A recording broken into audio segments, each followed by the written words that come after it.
Wall Street started September on a sharply lower note on Tuesday, with the Dow losing more than 0.5%, the S&P 500 shedding roughly 0.7%, and the Nasdaq sliding more than 0.8%.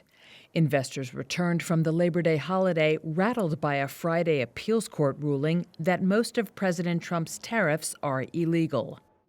Trump responded Tuesday afternoon by saying his administration will ask the Supreme Court for an expedited ruling on the tariffs.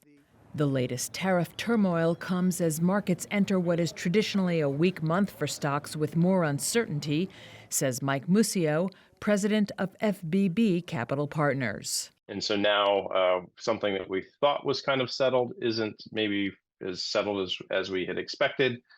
And thereby we're getting a little bit of market turmoil.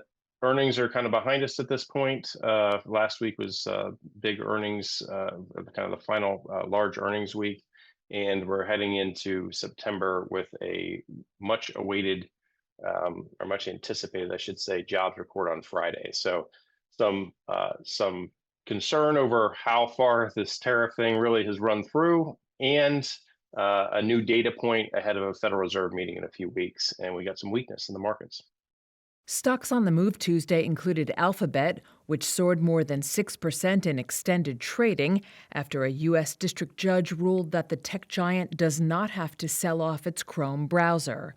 But the judge said Alphabet does have to share its data with online search rivals. Shares of Kraft Heinz fell about 7% after the packaged goods giant said it will split into two listed companies, unwinding a decade-old merger with the combined company never achieving its expected growth. On the flip side, shares of PepsiCo gained roughly 1% after Elliott Management disclosed a $4 billion stake in the beverages company, urging it to revive its soda business, boost its share price, and become more competitive.